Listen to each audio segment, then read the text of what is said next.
I only have a couple minutes. I'm in my lunch break, but I wanted to address a little exchange that I saw between Ned Price, he's a former Obama official, and Rick Grinnell, where Ned Price is asking very sarcastically for full transparency and to deliver it via the transcript of the conversations that General Flynn, as per the transition team of President-elect Donald Trump, had with the Russian ambassador end of December 2008.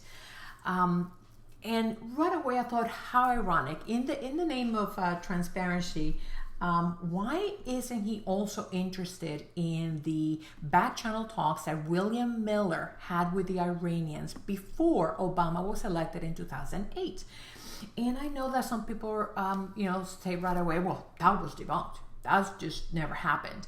The PolitiFact that's always thrown in my face about it, they labeled it false. And I'll say what Kimberly Strassel, which is how we got to learn about William Miller, she had made a statement, I think, in some panel where she was talking to Joy Reid. Candidate Obama, he's not even president-elect, sends William Miller over to Iran to establish a back channel and let the Iranians know that should he win the election, they will have friendlier terms. They labeled it false because they could not have anybody confirm it. Specifically, they said that they've had independent journalists who have covered U.S.-Iran relations extensively. They haven't been able to confirm the account. Also, Mr. Miller says it's not true.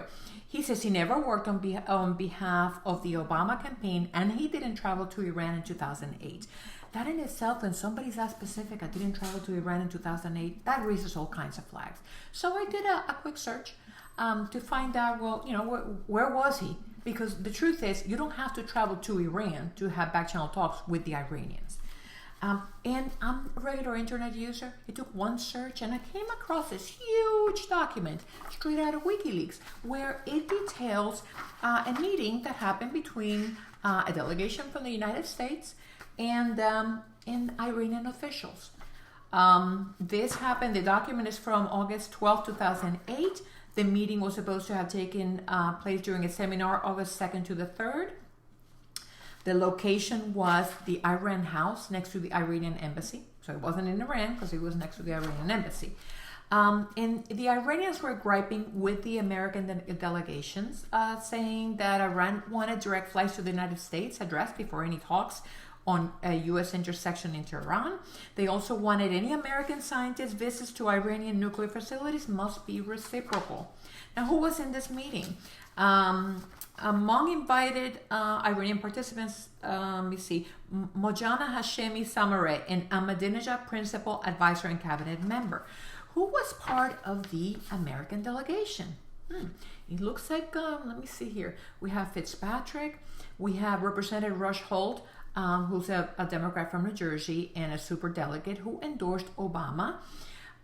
We have Secretary William Perry, as in the William Perry Secretary of Defense for Bill Clinton. Former Ambassador William Miller of the Woodrow Wilson Center, SFRC senior staffer Panit Talwar, and Stanford's Siegfried Hecker. The meeting was held in Iran House next door to the Iranian embassy. Now, what did the Americans have to say to the Iranians? U.S. participants underlined U.S. policy on Iran post-election would be unaffected by which party won and advised Iranians not to expect a USG change of course.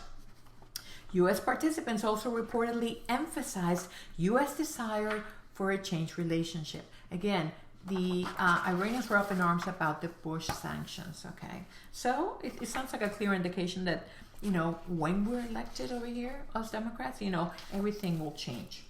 So how do I know who these people were? Well, when it comes to Representative Rush Holt, I got his name straight out of an Obama document showing him as a superdelegate that endorsed him. As far as William Miller actually being a foreign policy advisor, even though he says he wasn't, the only place I could find it was a reference, because I'm sure it was wiped clean. There was a reference in the Ukrainian embassy. It was a very random document where they were highlighting a reception they held in honor of the new President Obama. This was held February 1st, 2009 in the Ukrainian embassy, where one of the speakers was one William Miller, and they presented him as one of President Obama's foreign policy advisors during the election campaign, was William Miller. As far as, and I apologize I cannot pronounce the name, but as far as Puneet Talwar, the Obama-Biden Transition Project lists him as a member of the transition team for national security in the team for the Department of State. His name is right there next to Samantha Powers. Okay, so yes, in the name of transparency, I say sure. Let's see the transcript between General Flynn and Ambassador Kislyak. But before that, let's go in chronological order and let's find out more about William Miller and this whole Democrat-led delegation to talk to the Iranians in light of existing sanctions from the Bush administration against Iran.